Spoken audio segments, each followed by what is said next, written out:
que tem de errado, tá bom? O nosso movimento espírita, ele está passando por uma transformação muito forte, Mamed, muito forte. Por quê? Porque nós temos uma tendência de ser um movimento conteudista, de muito estudo. As pessoas que costumam fazer parte do movimento espírita são pessoas de muita leitura, de muito estudo, que gostam de debater, que gostam de aprofundar, que medem seus conhecimentos. E isso sempre foi uma tônica muito comum dentro do movimento espírita. Sempre foi assim. Sempre foi assim. Né? A gente é um movimento formado por uma classe de pessoas que, desde o começo, tinha acesso à leitura. No começo, tinha que ler em francês para poder ser espírita, porque estava tudo em francês. Quando traduziu, já tinha que ser alfabetizado, o que também não era uma coisa tão comum. E hoje, o nosso movimento ele tem uma ênfase muito grande para essa questão. O Censo Demográfico 2022 mostrou que 48% dos que se declararam espíritas têm nível superior. Eu disse 48%, e apenas 18% da população brasileira tem nível superior. Isso mostra que a gente tem um perfil de escolaridade que é diferente. Só que isso não pode nos atrapalhar. Nós não podemos transformar o movimento espírita num movimento simplesmente conteudista. Ele não pode ser um movimento apenas para a gente saber. E essa coisa está indo e está estrangulando. Nós estamos chegando no momento em que está cada vez mais nítido que o movimento espírita precisa fazer a sua transformação. Nós vamos precisar dar uma reinventada na forma do movimento espírita funcionar. E o que a gente percebe na nossa sociedade hoje? Um grave processo de adoecimento emocional que a gente está passando. Todos nós estamos percebendo como a gente está vivendo numa sociedade difícil. Então, hoje a gente fala assim, mas tem muita promiscuidade, mas tem muita droga, mas tem muito isso. Mas por que tem muito isso? É porque as pessoas, na verdade, estão num processo de fuga. Muita gente que está vivendo uma vida promíscua está tentando fugir do contato com a sua realidade objetiva. Tem outros que estão fugindo para a droga, não é porque acha lindo ser drogado, é porque não quer fazer contato com as suas dores. Olha, Petros, uma coisa importante. Um experimento que foi feito percebeu que pessoas que vivem a história da drogadição foram tratados com remédio para a depressão e elas reduziram o uso da droga, o que mostra que muitos dos drogados são depressivos. A pessoa é depressiva e como ela não tem um psicólogo ou um psiquiatra para acompanhar e dar uma droga lícita para ela se joga na droga ilícita. E o pai diz, você é um vagabundo, você é um imprestável. Aí ele vai de vez, porque se ele já estava fragilizado, o pai empurra ele para fora. Então, a gente está vivendo um momento de grave adoecimento. São os conflitos da ansiedade, são os conflitos de síndrome do pânico, problemas diversos que a gente está vivendo no nosso ambiente, afrouxamento dos laços familiares, confusões, aumento de taxa de suicídio. Gente, nós estamos numa sociedade profundamente adoecida, muito adoecida. E não dá para o movimento espírita ficar trancado numa sala discutindo, Mamed, se Paulo de Tarso caiu de um camelo ou se ele caiu de um cavalo. Não dá para a gente ficar fazendo isso. A gente está discutindo isso e o povo está se matando lá fora, está se cortando, está se automutilando, sabe? Está se jogando de ponte. E a gente está aqui discutindo se Maria era virgem ou não. Então, existem coisas que são importantes. Eu não estou dizendo para fechar grupo de estudo, mas estou dizendo que a gente abra o nosso olho para as questões de cunho emocional. O movimento espírita precisa socorrer a humanidade em conflito. Nós estamos vivendo um período de profundo adoecimento da nossa sociedade. Está muito difícil. Eu tenho um amigo que ele é gastro, barriga, estômago. E ele atende as pessoas que vão lá. Ele me dizendo, metade dos meus pacientes de gastro tomam remédio controlado. Então, assim, eu não estou dizendo que a gente não deva tomar o remédio. A gente precisa, porque a gente está ruim, tá certo? Tudo bem. Mas a gente precisa ter algum processo de que o movimento espírita acolha isso. E a gente tem tanta ferramenta, não temos tanta coisa, Petros, que a gente pode fazer, e a gente muitas vezes não age nesse sentido. E aí, para falar sobre o deserto da alma, da solidão, a superação, a gente precisa entender esse deserto da alma, esse processo de adoecimento que a gente tem. E existe, vem cá, vem aqui comigo. Existe na nossa sociedade três fenômenos diferentes dessa parte da solidão, tá?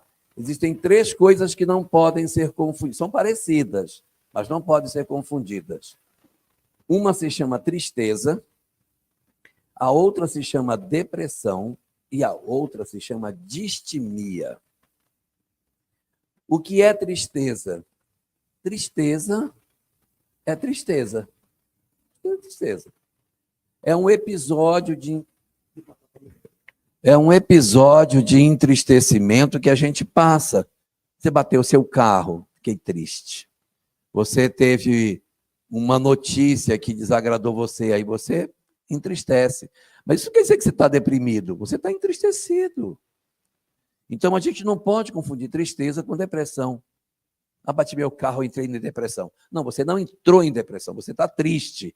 E você tem o direito de entristecer, que você não é doido, não é robô. A gente tem o direito de ficar triste, tem o direito de ficar alegre, a gente tem o direito de ficar com raiva, a gente tem o direito de ter tudo, não é? Depois a gente tenta se resolver, mas eu não posso ser, eu não sinto nada. Sente sim. Então a gente sente e tenta trabalhar essas nossas emoções. Isso é tristeza.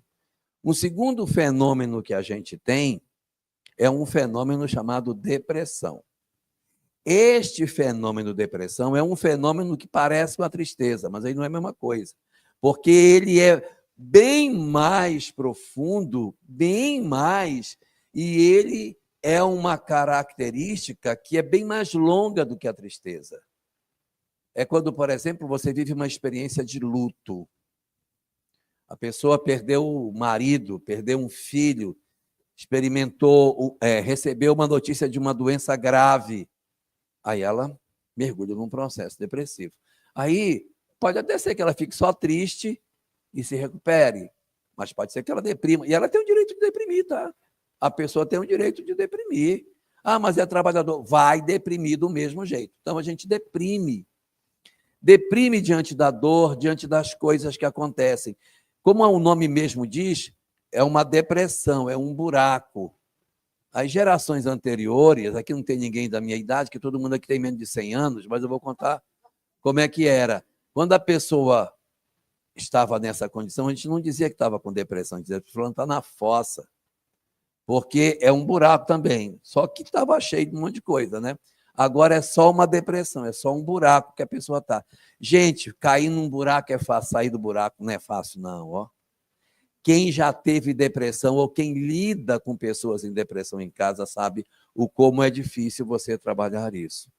Então, você tem a tristeza, que é um episódio que a gente se recupera, a gente passa tristinho, chora, mas a gente se recupera. A depressão, às vezes, consegue sair sozinho. Se ela ficar uma depressão mais agravada, vai precisar de um psicólogo. E se ela agravar mais ainda, precisa de um psicólogo, psiquiatra, para ajudar a gente a sair dos nossos momentos de crise. E sai, tá? E se organiza. Às vezes precisa de uma medicação por um tempo maior, mas a gente consegue sair. E existe um terceiro fenômeno, chamado distimia. A distimia parece com a depressão, mas não é depressão.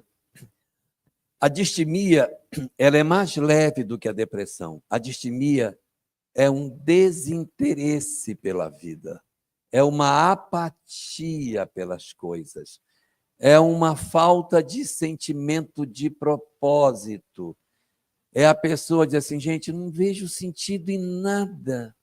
Não vejo nada. Eu fico vendo esse pessoal na Copa gritando, eu fico só vendo aquele monte de homem correndo atrás de uma bola. Por que não dá uma para cada um, pronto, em vez de eles ficarem correndo? Então, a distimia, a depressão, ela é um processo que a gente mergulha num fundo. A distimia não é, ela é mais leve, mas ela vai para a vida toda, tá? A pessoa tem uma natureza entristecida, já nasceu com características. Mas o que é, minha filha?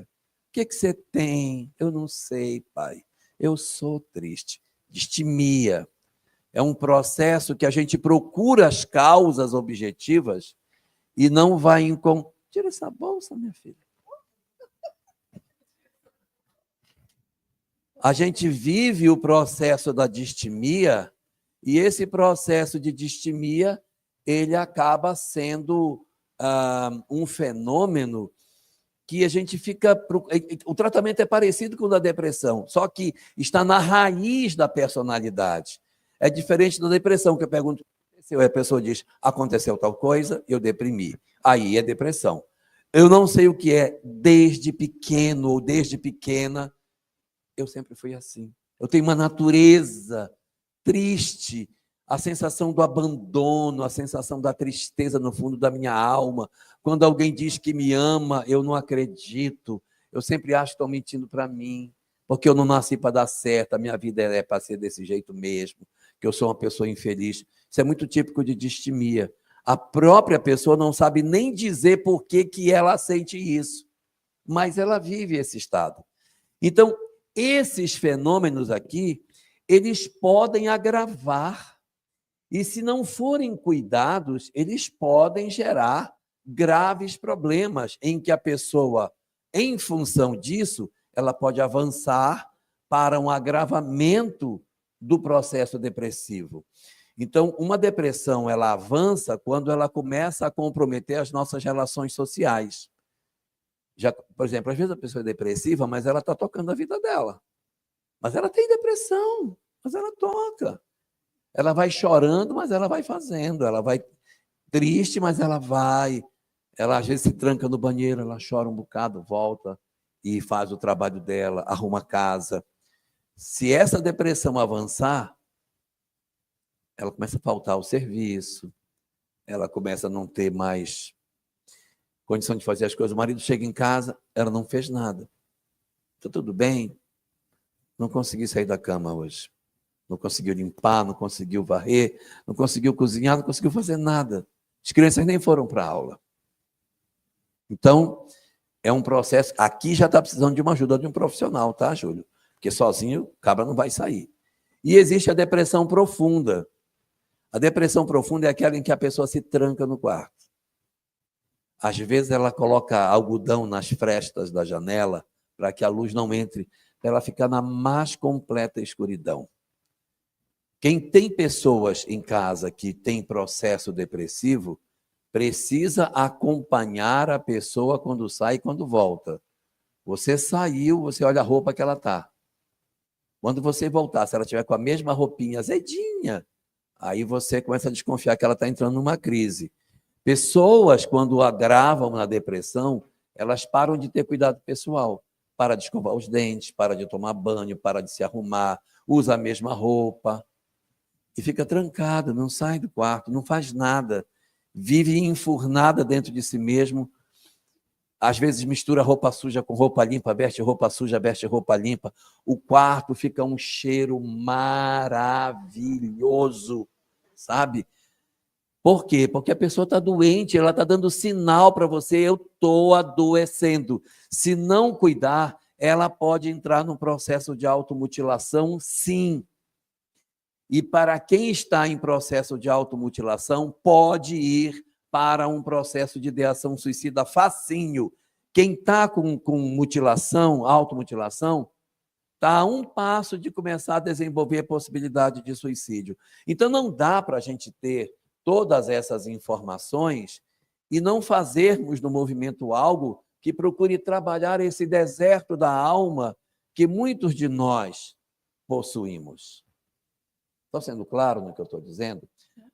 o movimento espírita, ele precisa fazer alguma coisa nesse sentido. Nós precisamos abrir mais espaços para o atendimento espiritual nas casas. Veja que a gente tem assim, quando tem palestra na casa, palestras tem terça, quinta e sexta. Quando é que é a evangelização? Segunda e sábado. E o mediúnico, segunda, quinta e domingo. E o atendimento espiritual? Na sexta-feira. Então, por que esse atendimento só é feito num dia? Por que ele não pode ter 2 dias? Por que a gente não pode... Gente, o que tem de gente agora passando por dificuldade, por dramas emocionais, e a gente dizendo, mas a casa espírita podia ter mais gente. Está tão pouquinho. Então, o problema não está no espiritismo. O problema está no desalinhamento do movimento com as necessidades da sociedade. É o movimento que não está sabendo ouvir as pessoas, pelo amor de Deus. Porque não é possível que dentro da nossa cidade, só de Juazeiro, eu não tenha gente suficiente para encher um salão de pessoas com problema depressivo. Não é possível. Então, o que está acontecendo?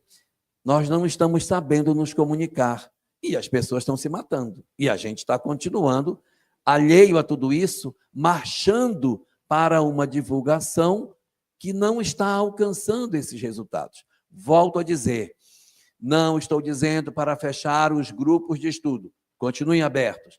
Não estou dizendo para fechar o grupo mediúnico, continue aberto. Não estou dizendo para encerrar trabalhos de evangelização, nem de palestra, mas que a gente abra mais trabalhos de assistência espiritual, que a gente tenha mais atenção com esse público. E, uma coisa importante para se fazer, que é conectar o trabalho de atendimento espiritual com o trabalho de atendimento social, a assistência social. Eu tenho uma pessoa que ela é depressiva, eu digo, venha sábado, minha filha, ajudar a montar as cestas básicas aqui. Essa pessoa não sabe nada de doutrina, mas ela vai botar um saco, contar quantos sacos de arroz, ajudar. Isso, muito bom. Gente, isso dá um efeito maravilhoso no processo terapêutico. Se sentir útil, sentir que eu sou capaz de ajudar alguém. Senão a gente se perde. A gente se perde. Não estou dizendo para pegar a pessoa que está em depressão e botar para fazer palestra.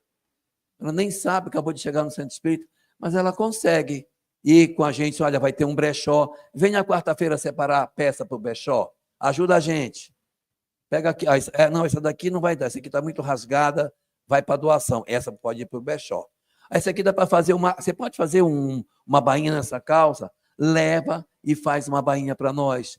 Poxa! E a gente movimentar a pessoa de onde ela está. Isso é muito importante para que a gente consiga melhorar. Joana de Ângeles, falando sobre a questão da depressão, ela diz que a depressão tem 6 causas. Muito bem. Aprendeu. Ela tem 6 causas. E olha que impressionante isso que Joana diz. Uma causa é de outras existências, as outras 5 são tudo do presente. E nós, espíritas, não queremos dizer que é tudo passado. Mas ela diz negativo. Existem causas do passado, mas existem causas no presente. Então ela diz o seguinte, que você pode... Vamos pegar o passado. Eu posso ter um problema no passado que seja exatamente por conta de histórias, vivi violências, agressões, abandonos, dores, que marcaram a minha alma na outra existência. Imagina que você viveu num período de guerra, e você viveu as violências da guerra, que você viveu as violências dos abusos sexuais de uma guerra, que você no passado perdeu um filho e enlouqueceu, que você teve uma história de uma doença, que você ficou preso dentro de um calabouço, que você foi perseguido injustamente por alguém que era um tirano e que colocou você numa cadeia. Então, existem muitas dores. Então, no mundo espiritual, a gente vive isso. E muitas vezes, os benfeitores, para nos ajudar, diz o seguinte: essa pessoa está lembrando muito do que aconteceu. Encarna essa criatura para ver se ela esquece um pouco das dores que ela viveu, porque ela fica aqui remoendo: ai, me matou, ele me matou, ai, ele me prendeu. Aí pega, reencarna. Bota essa pessoa para reencarnar, porque ela reencarnada, o abafamento da lembrança vai fazer ela tocar. Ela renasce com distimia, porque ela traz uma história que ela não sabe nem de onde vem, mas é uma tristeza, um peso no coração, uma coisa é do passado. Mas tem 5 causas que estão no presente. Já pode até baixar essa daí. Vai aliviar a cãibra, né, minha filha? Então, tem 5 causas no presente. Primeira causa do presente que Joana diz: a infância. Gente, o que a infância gera de conflito é brincadeira. Se você pegar o livro Amor, Imbatível Amor e estudar o que uma infância mal resolvida faz, você vai ficar assustado. As histórias de abandono. Ela comenta como que surge uma criatura que se transforma num esquizofrênico. Ela mostrando, por exemplo, eu sou filho de um pai que bate, espanca, humilha, destrói. A personalidade vai se desconstruindo, a pessoa vai entrando num processo de desconstrução, de desestruturação do ego. Então, a nossa infância, marcada por uma série de histórias infelizes, ela pode ser o gatilho de processos depressivos. Claro, uma história de abandono. A gente que trabalha com filho adotivo, que tem filho adotivo, gente, o filho pode ser adotivo com um dia, mas ele tem uma história de abandono nele. Porque quando, eu não vou nem puxar o aspecto espiritual, porque o espírito sabe, é verdade, mas só psicologicamente ele já é sequelado, porque ele vai dizer: por que essa mulher me quis? E por que a minha mãe não me quis? Esse é um buraco difícil de você conseguir encher. Eles são muito carentes, eles têm uma tristeza profunda. Então, é uma história de abandono que, mesmo que ele seja adotado, nem sempre ele consegue resolver. Então, tem uma vida difícil, que se acha preterido, se acha desamado. Às vezes ele não é adotivo, às vezes os pais são os pais biológicos. Mas o pai trabalha muito, a mãe trabalha muito, tem muito filho, não dá a atenção que ele gostaria de receber, ele se acha abandonado. A tal síndrome do filho do meio. Que a criatura não é o mais velho, nem é o mais novo, cresceu no bolo, e sempre quem deu banho nele foi o mais velho. Meu filho, dê banho nessa criança. Né? Vai lá, dá banho nesse menino, penteia o cabelo dele. Aí, nunca teve colo de mãe direito, ou pelo menos ele acha que não teve. Porque isso é um problema. Às vezes você diz assim: mas tu está mentindo, rapaz. Eu fui uma mãe muito presente na tua vida, mas ele não achou. Então, se ele não achou, não adianta ter sido, ele não acha que é. E aí não adianta discutir. Negativo, fui presente sim. Para ele não foi. Ele pode ser uma criatura que traz do passado um conflito e encontra uma infância problemática, aí ele potencializa aquilo que a infância tem, que o outro passaria bem, mas como ele já é um sequelado, quando ele chega aqui, aí ele diz: eu não aguento isso. Então, a infância pode trazer muitas sequelas, abusos sexuais.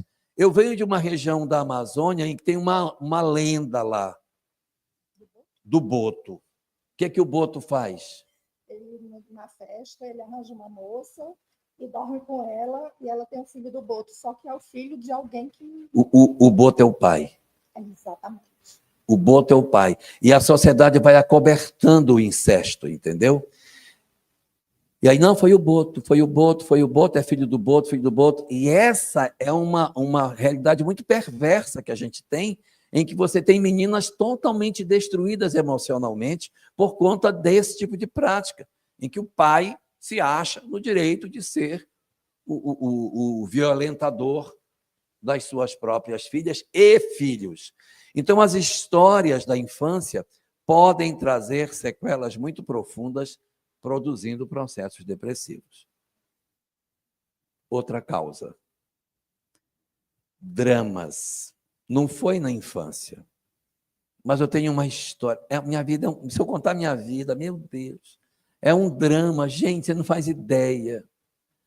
Porque quando eu ia casar, tudo certo, no dia do meu casamento, quando estava tudo pronto, o meu noivo fugiu do altar na hora do casamento, catou minha irmã e sumiram de um cavalo e foram embora. E eu estava grávida.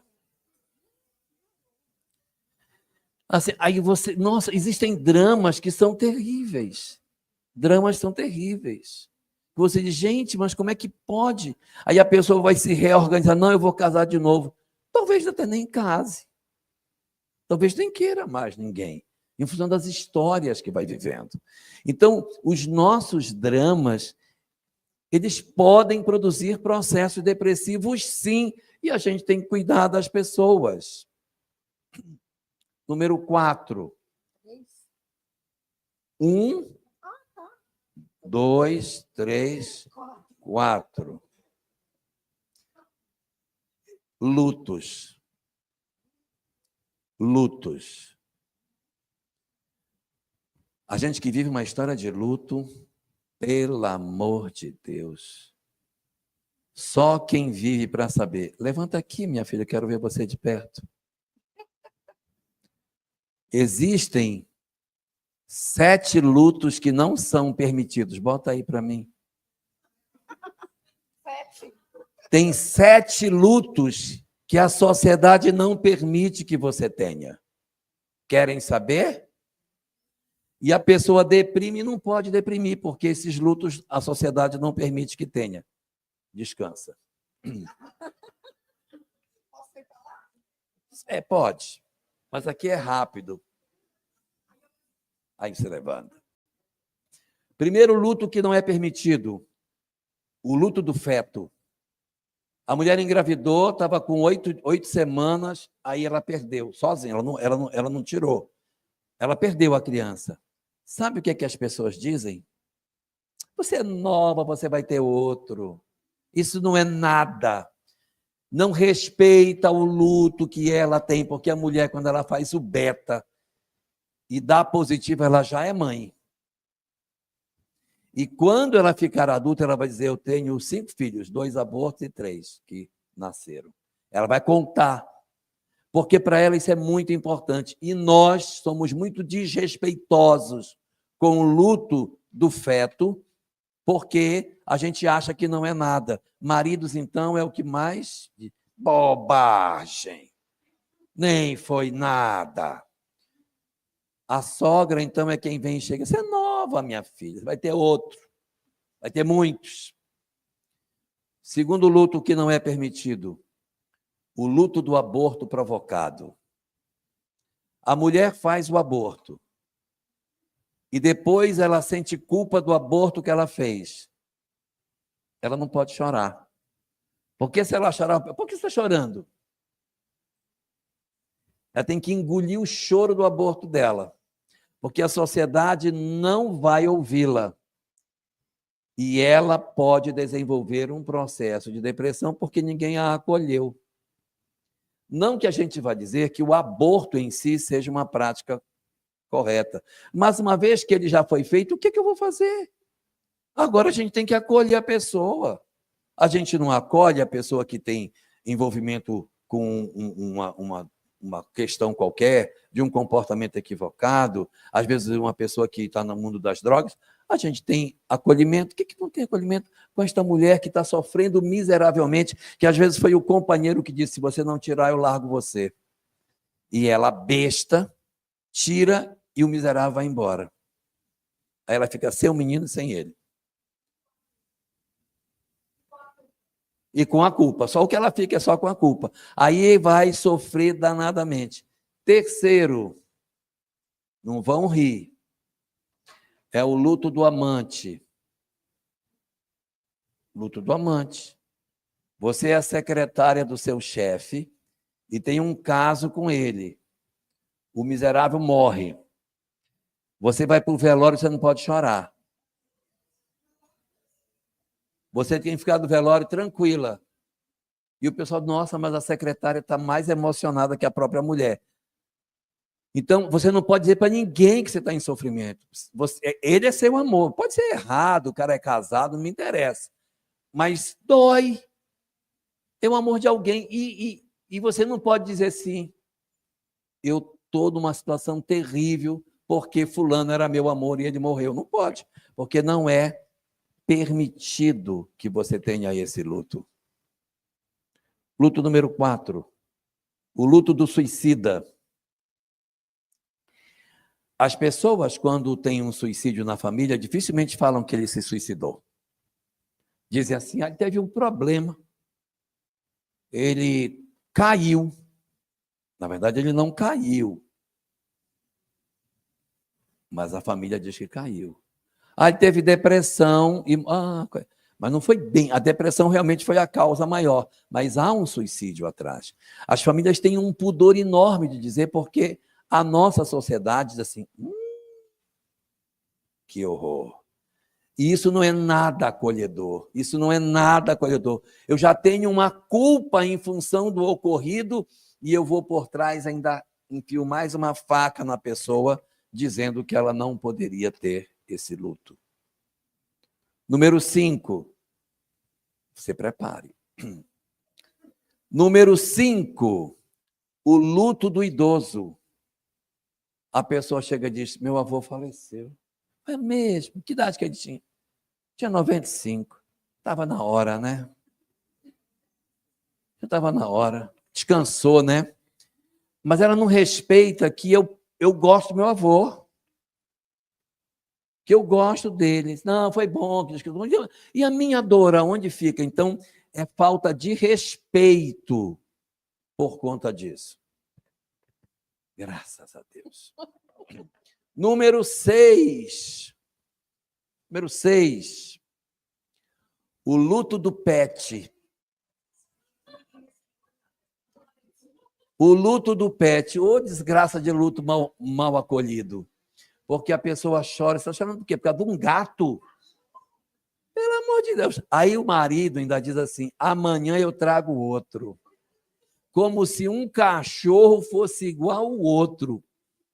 Eu vou trazer um outro gato igualzinho para você. Você nem vai ver diferença. Mas não é verdade. Cada cachorro é um cachorro, não é? Assim como cada marido é um marido, né? Cada cachorro é um cachorro. E cada gato é um gato, gente. E a gente não respeita. Não respeita. E tem o último luto. Esse é o pior de todos. É o luto do espírita, que ninguém respeita. E diz para ele, mas você não pode chorar. Mas você não pode sentir saudade. Gente, pelo amor de Deus, oi? Isso é maldade, isso é covardia, isso é falta de caridade. Então, deixa o cara chorar, acolhe, chora junto, põe no peito, acolhe. A pessoa não pode ter o choro de desespero, que realmente é o choro de revolta, esse aí tudo bem, esse atrapalha quem está do lado de lá. Mas a saudade, o amor, gente, só quem perdeu que sabe, não é, Ângela? Só quem perdeu que sabe. Então, são lutos. Eu já me perdi nessa história do campeonato. São lutos que não são considerados. Então, aqui, o primeiro, só para vocês lembrarem, o passado. O segundo, a infância. O terceiro, os dramas. Depois, as perdas. Aí tem mais 2 causas de processo obsessivo. processo depressivo? A obsessão, que ela também pode gerar depressão. Uma companhia espiritual, que ela pode estar associada a qualquer um desses, né? Eu tenho uma perda e tenho uma obsessão junta. Não que o obsessor queira fazer mal, é que ele também é triste. Ele se encosta na pessoa e aumenta a tristeza dela. Ela pode ter problema outro, né? Que ela, sei lá, ela tem um drama danado, aí a obsessão vem, tchan, potencializa. Então, eu posso ter um problema que a obsessão piora.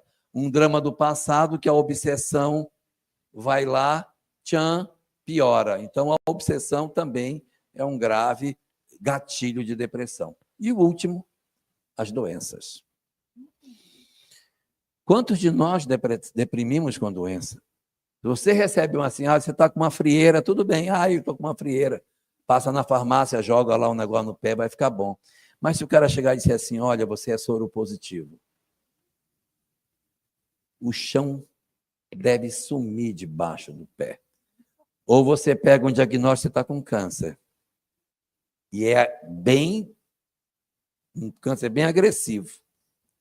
Você está com um problema gravíssimo de coração e vai ter que fazer umas pontes de safena, e eu não garanto que você resista à cirurgia. Nossa Senhora! Isso também promove processos depressivos em nós. Então, a gente precisa, obrigatoriamente, cuidar dos nossos centros espíritas para que eles nos ajudem a sermos melhores, porque a gente também passa por um processo depressivo e precisa ajudar as pessoas também, né? Precisa ajudar. Meu tempo acabou, mas eu quero falar um negócio. Eu vou falar mesmo, eu vou. Deixa eu pegar aqui a minha parte, né? Vem cá, que eu vou precisar de mais dedo. Eu quero mais dedos. Quero mais dedos. Quando você tiver alguém que estiver em processo depressivo, existem 7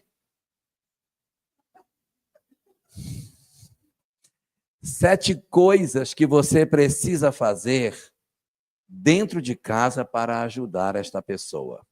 Primeiro, não desvalorize o depressivo. Nunca chegue assim, conversa, levante, vou já te jogar um balde d'água. A pessoa está depressiva.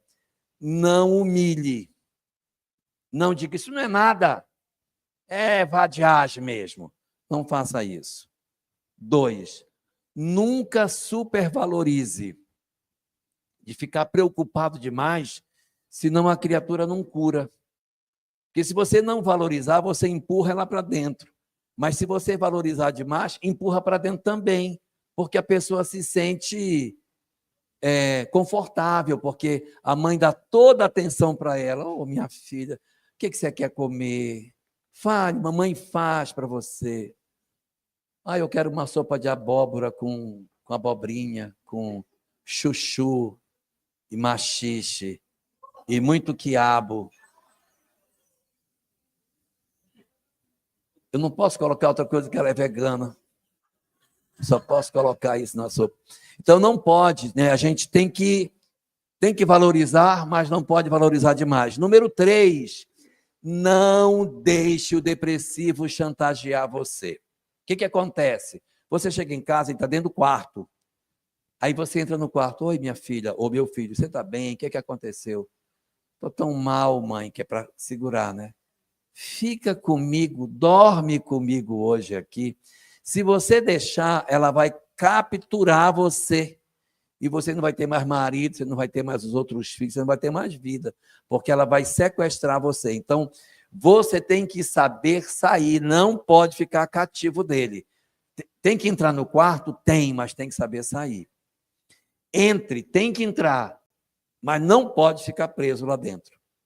Número 4, nunca queira que o depressivo demonstre que ele não está mal, dizendo para ele assim, estou saindo, vou trabalhar, você vai ficar em casa, você vai dar banho nos 3 cachorros, lavar essa área de 160 metros quadrados, limpar a casa e fazer o almoço. Quando eu chegar, eu quero tudo pronto. Quando ela chegar meio-dia, o que está pronto? Nada, gente. O depressivo não faz. Se ele fizer alguma coisa sozinho, não está depressivo. Nada, ele não vai fazer nada.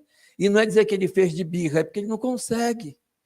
E o que você fez? Fiquei na cama, fazendo o quê? Só deitado, pensando no quê? Em nada. Na cabeça do depressivo, ele não pensou em nada. É porque ele ficou pensando o tempo todo o mesmo pensamento. Então, ele tem a sensação de que ele não pensou em nada. Ele ficou lá. Então, a gente não dá tarefa para depressivo sozinho. O que é que você faz? Você faz tarefa com ele. Você diz assim, minha filha, vou fazer um bolo. Bate as claras enquanto eu faço a massa. Enxuga enquanto eu lavo a louça. Joga água enquanto eu puxo o rodo. Entende? E você tem que envolver o serzinho no que você está fazendo. Aí ele vai, ele se sente acompanhado. Sai do deserto, da solidão. Então, a gente precisa, tá certo? A gente precisa, evidentemente, fazer com que essa pessoa não fique nesta condição. Número 5, procure tanto quanto seja possível não reduzir a pessoa a um ser depressivo. Vai para o shopping, encontra uma amiga, oi fulana, conhece minha filha Joaninha? Depressiva ela. Gente, para quê? É sem propósito isso. Então, esquece, não reduza a pessoa da sua família a depressiva. Ficar no local, aí ficar apontando por trás. Depressão. Não precisa. Trate a pessoa como ela é normal. Não faça isso. Não faça isso. Número 6. Tu tá achando que vai sentar, não tá? Número 6. Número 6. Eu disse que eram 7 para dentro, não foi? Foi. 7 que eu devo fazer dentro de casa. O que isso significa? Tem os 7 para fora também, mas vamos lá. Número 6, exercício físico. Leve a pessoa para fazer caminhada, para respirar no bosque, mas vá junto. Vá junto, sabe? Procure fazer o que você puder para que a pessoa não seja reduzida a simplesmente essa leitura, que ela não seja somente isso. E, último, observe o comportamento do depressivo. Preste atenção. Se está trocando o dia pela noite, se está com a mesma roupa de ontem, se está tomando banho direitinho, se não está se cuidando. Isso é muito indicativo. Meninas que usam roupas de moletom comprido, elas seguram a ponta do moletom com os dedos, e o moletom geralmente é escuro, andam mesmo no calor de Juazeiro com aquele moletom, pode estar se automutilando. E elas se automutilam no braço que não é o braço principal. Se ela é direita, ela se mutila no braço esquerdo. Se ela for canhota, ela se mutila aqui. Ou se mutila em partes que a família não vê, na coxa, por dentro aqui, aonde a família não percebe. Bota uma saia, ninguém vê. Então, fique atento. E se você descobrir alguém com automutilação, não faça pânico, porque piora. Meu Deus, minha filha está louca. Aí piorou, aí ela vai se mutilar mais. Fique tranquilo. Viu a automutilação, filha? A gente precisa conversar. Estiver com automutilação, tem que entrar com um profissional, psicólogo e psiquiatra. Psiquiatra não é médico de doido. Psiquiatra é médico para não ficar doido. Tá bom? Então, tem que ir para que ele corrija. Processo de automutilação são processos gravosos, muito graves. Mas essas são as 7 coisas para dentro. Tem 7 para fora. 7 coisas para fora que a gente precisa fazer. Primeiro, procurar um psicólogo. Tem que ter. 2, procurar psiquiatra. Tem que ter. Se for grave, tem que ter. 3, procurar uma fé. Não precisa ser fé espírita, não. Pode ser católica. Importante que a pessoa se sinta bem. E se o seu filho se sentir bem na igreja protestante, mesmo que você seja espírita, vá lá. Participe com ele. É muito importante. Mas eu não vou porque, cara, você vai perder seu filho. Vai. Isso não vai afetar suas convicções. Vá lá, participe. esteja com ele, embora você esteja no centro. E se alguém do centro disser, olha, estava dentro da igreja, hein? E daí? Fui e vou de novo, porque meu filho está lá dentro. E ele está lá dentro, está se curando, eu vou ajudá-lo. Se puder ser na casa espírita, bom, mas se não puder, o mais importante é curar. Isso a gente vê depois, questão de fé, vê depois. Se a pessoa não gostar de fé, porque isso também tem muito, geralmente o depressivo, ele desenvolve um afastamento da fé, isso é comum, a gente leva a pessoa para trabalhos assistenciais, que não são trabalhos necessariamente espíritas, religiosos, mas faz um trabalho assistencial, leva ele um trabalho assistencial. Se ele não gostar nem do trabalho assistencial, leva ele num trabalho de cidadania. Procura uma ONG que lava cachorro, que dá banho em cachorro, que dá ração para cachorro. Leva o ser humano para lá para dar banho também. Porque isso é importante, mexer com vida, mexer com planta, botar semente, ver a semente crescer, isso é fundamental. Também importantíssimo, contato com a natureza.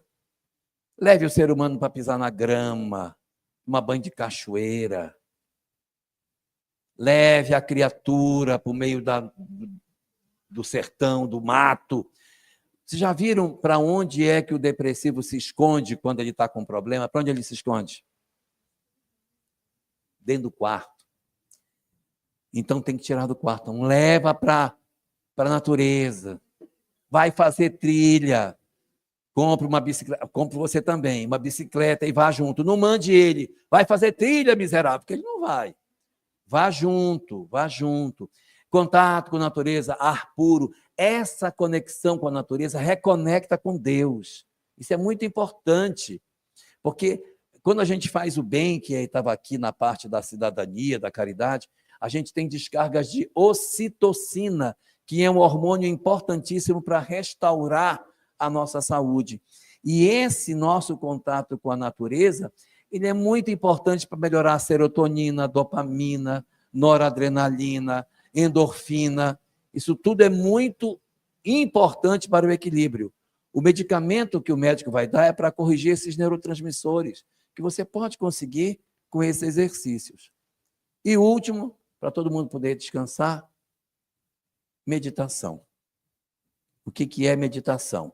Meditação não é sentar naquela posição de lótus com os pés trançados, que a gente não tem nem dobradiça mais para ficar naquela posição. Meditação é parar, desacelerar para pensar na sua própria vida. Que a gente corre e nunca pensa na vida. Então a gente faz isso quando está lavando louça, quando está dirigindo, quando você está fazendo alguma atividade mais automática. Para quem já aborda com facilidade, é a hora, nem está mais pensando. Isso que você não é para mim, que não sei fazer, tem que ficar por baixo, por cima, aí não medita. É só naquilo que já está automático. Aí você pode meditar. Santo Agostinho propõe que seja na hora de dormir, porque aí não tem desculpa, né? Então é a gente meditar, refletir sobre a nossa vida. É isso mesmo que eu quero da minha vida? Eu estou indo pelo caminho correto? Isso está me fazendo feliz? E a vida é curta demais, gente, para a gente andar por caminho que não gosta. A gente tem que ser feliz. O que Deus quer é que a gente seja feliz. Então, às vezes, a gente força muito em cima de um filho e ele deprime. Por exemplo, se tem um filho que é homossexual, não vai ser. E se ele quiser? Aí você não quer, aí ele vai, deprime e se mata. E que foi? Foi melhor? Então, a gente tem que trabalhar as pessoas e aceitando o outro do jeito que o outro é. Ele só pode ir até aqui? Então ele só vai até aqui. Deixa. As pessoas têm o direito de viver a vida. Senta, minha criança. As pessoas têm o direito de viver a vida, de serem felizes. Esse é o objetivo da vida. A gente veio para ser feliz, para se resolver. Então a gente precisa estar bem, fazer o que gosta, fazer o que tem vontade, descobrir os valores espirituais da vida, que quanto mais a gente se liga a valores nobres da vida, mais a gente se liberta da sensação de que nós somos inúteis. E o movimento espírita não pode ficar de costas para tudo isso. Está na hora, ou está passando da hora, Mamed, de nós tocarmos as trombetas do Apocalipse e dizer para o movimento espírita: vamos acolher a dor, porque tem muita gente em sofrimento e a gente precisa abrir as nossas portas para esse exército de aflitos que estão lá fora.